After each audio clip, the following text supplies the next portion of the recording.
नमस्कार।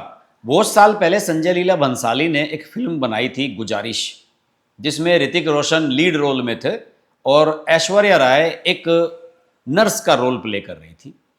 उसमें ऋतिक रोशन एक ऐसी बीमारी से त्रस्त थे जिसका कोई इलाज नहीं था और उन्होंने इच्छा मृत्यु मांगी हुई थी। इसी पूरे घटनाक्रम पर वो फिल्म बनी हुई थी। मेरे मन में यह सवाल भी आया कि इच्छा मृत्यु, इथ्यूनेशिया जिसको कहते हैं, क्या हमारे देश में एग्जिस्ट करती है? क्या वो हमारे देश की घटना थी? क्या वो हमारे देश की खबर थी? हमारे देश से उस फिल्म का कोई ताल्लुक नहीं था। संभवतः वो किसी हॉलीवुड फिल्म का रीमेक थी, लेकिन फिल्म दिल को छू जाने वाली थी। हालांकि इस प्रकार की फिल्में बॉक्स ऑफिस पर कभी ज़्यादा सफल रहती नहीं हैं और लोग इस प्रकार के गंभीर विषयों पर बनी हुई फिल्मों को पसंद करते नहीं हैं, लेकिन उसके बावजूद भी मन में एक सवाल था कि क्या हमारे देश में ऐसा पॉसिबल है। और अमृता शानबाग वाला एक मामला आया था जिसमें उनके साथ रेप किया गया था 70s के दौर में, और वो लंबे समय से बेड पर थी। उनकी इच्छा मृत्यु के बारे में भी एक मामला उठा था, लेकिन वहाँ पर जो उनकी टहल करने वाली नर्स थी, उन्होंने उसका विरोध किया था और वो सुप्रीम कोर्ट ने उस मामले को खारिज कर दिया था। लेकिन अभी हाल ही में बुधवार को, कल की ही बात है, एक बड़ा फैसला हुआ है। सुप्रीम कोर्ट ने गाजियाबाद में रहने वाले हरीश राणा नाम के 32 वर्षीय व्यक्ति को इच्छा मृत्यु देने का आदेश दिया है। इच्छा मृत्यु से मतलब यह है कि उनकी उनको जो है, उनकी लाइफ को जो बचाने वाली उनके यहाँ जो सपोर्ट सिस्टम लगा हुआ था, उसको धीरे धीरे हटा लिया जाए और इस तरीके से उन्हें आराम से मौत मिल जाए। और मैं आपको बताऊं कि बड़े दुर्भाग्य की बात है कि उनके पिता, हरीश के पिता, हरीश राणा के पिता ने ये मांग हाईकोर्ट में भी उठाई थी। दिल्ली हाईकोर्ट ने 2024 में इस गुहार को उनकी ठुकरा दिया था, लेकिन सुप्रीम कोर्ट ने मानवीय आधार पर इसको मान लिया है। देखिए, 2013 में गाजियाबाद के रहने वाले हरीश राणा, और 2013 में बात हो गई 13 साल पुरानी, अब वो 32 साल के हैं, उस समय वो 19 साल के किशोर रहे होंगे। उस समय उनके सिर में एक गंभीर चोट लगी थी और उस गंभीर चोट के बाद वो वेजिटेटिव स्टेट, जिसको कहते हैं अचेतन अवस्था में चले गए थे। और धीरे धीरे ओवर द टाइम डॉक्टर्स उनका ट्रीटमेंट करते रहे। उनके परिवार ने उनको कई बड़े बड़े हॉस्पिटल्स में दिखाया, एम्स में दिखाया और भी कई हॉस्पिटल्स में दिखाया, और उन्हें एक पीईजी ट्यूब लगाई गई थी। एक ट्यूब होती है जो कृत्रिम रूप से भोजन पानी उसको देती रहती है, और सालों तक उन्होंने, माँ बाप ने अपने बेटे को इसी अवस्था में देखा। और जब 2013 की घटना है, 2024 में, यानी कि इस घटना के लगभग 11 साल के बाद, जब उन्हें लगा कि उनके बेटे का कुछ नहीं हो सकता, और डॉक्टर्स ने भी उन्हें कहना शुरू कर दिया था कि भाई अब उनका जो है ट्रीटमेंट संभव नहीं है और वो जीवन भर ऐसे ही रहने वाले हैं, तो 2024 में हरीश के पिता ने दिल्ली हाई कोर्ट का दरवाजा खटखटाया। उन्होंने अदालत से गुहार लगाई कि उनके बेटे के जीवन रक्षक उपचार, यानी कि जो कृत्रिम भोजन है, उसको वापस ले लिया जाए ताकि उसे इस कष्टदायी जीवन से मुक्ति मिल सके।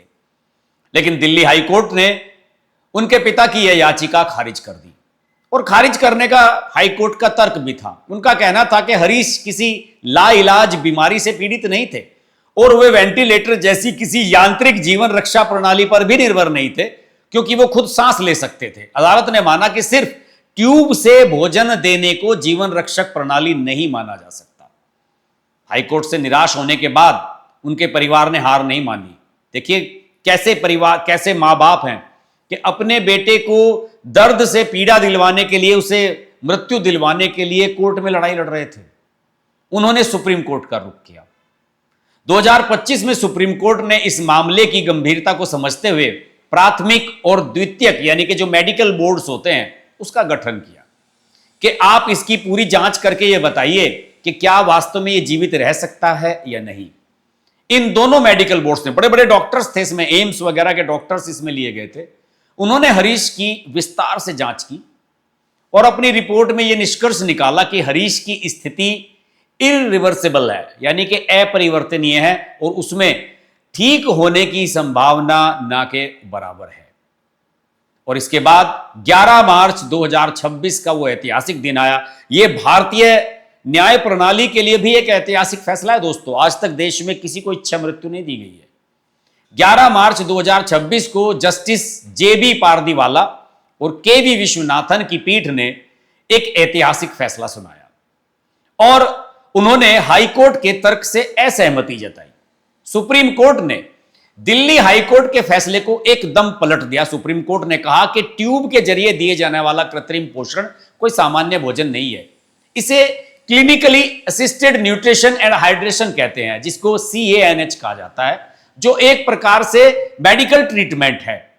चूंकि यह एक चिकित्सा उपचार है और मेडिकल बोर्ड यह कह चुका है, जिसने टेस्ट किया था हरीश राणा का, कि यह उपचार अब हरीश के लिए व्यर्थ हो चुका है, इसलिए सुप्रीम कोर्ट ने इसे वापस लेने या रोकने की अनुमति दे दी।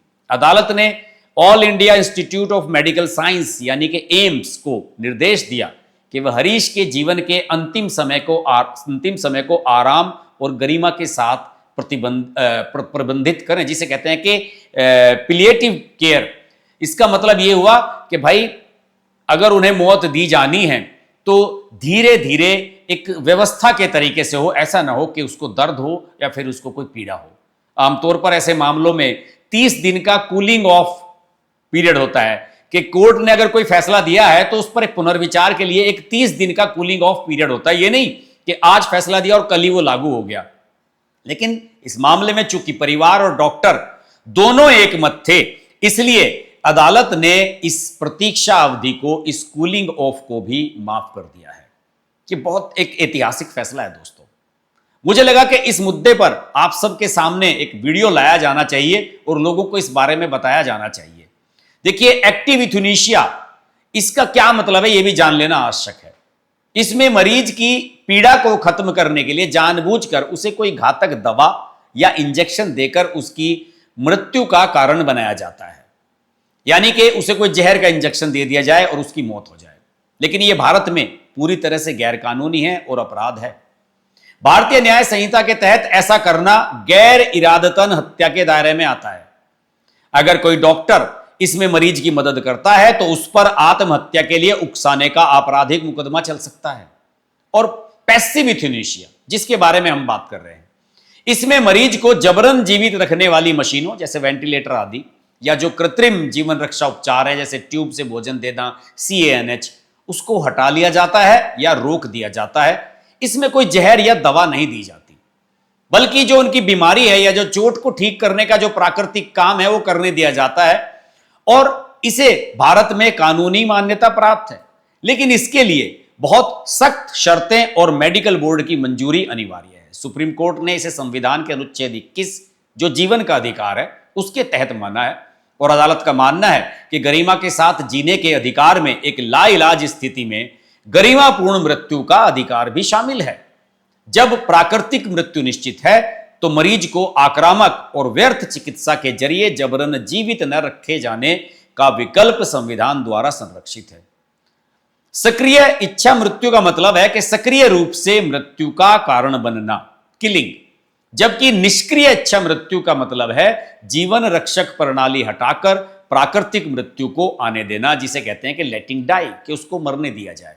और इस मामले में भी सुप्रीम कोर्ट ने इसी निष्क्रिय इच्छा मृत्यु की अनुमति दी है। यह एक बहुत ऐतिहासिक फैसला है दोस्तों। इस फैसले से सुप्रीम कोर्ट ने बहुत हाई स्टैंडर्ड्स सेट कर दिए हैं हमारी न्याय व्यवस्था के। ऐसे मामलों में बहुत सारे इस प्रकार के मामले निश्चित रूप से और भी होंगे जो विचाराधीन होंगे, या फिर ऐसे भी बहुत सारे पेशेंट इस दुनिया में हैं, कम से कम भारत की अगर मैं बात करूं, जो इस प्रकार की मृत्यु मांग रहे होंगे। लेकिन आज का ये जो मामला है, ये जो उदाहरण मैंने आपको दिया है हरीश राणा का जो मामला है, वो निश्चित रूप से एक ऐतिहासिक है और इससे बहुत सारे ऐसे लोगों को कष्ट से मुक्ति मिलेगी जो लाइलाज बीमारियों से त्रस्त हैं, उनके परिवार वाले दुख झेल रहे हैं, आर्थिक रूप से बहुत नीचे चले गए हैं। इन सब चीजों में निश्चित रूप से उनकी सहायता होगी। मैं हरीश राणा जी के परिवार के साथ पूरी सहानुभूति रखता हूँ। हरीश राणा की मैंने तस्वीरें जो सोशल मीडिया पर देखी हैं, बहुत ही हैंडसम युवक था। और जब वो युवा था, जिस समय उसे चोट लगी थी, उसकी तस्वीरें देखकर तो मुझे ऐसे लगा जैसे हमारे क्रिकेटर हैं शिवम दुबे, वो मेरे सामने आ गए हों। लेकिन उनका जो अभी ताज़ा चित्र मैंने एक सोशल मीडिया पर देखा, जिसमें वो एक तरह से मृत्यु शैया पर लेटे हुए हैं, उसमें उनकी हालत बहुत ही खराब है।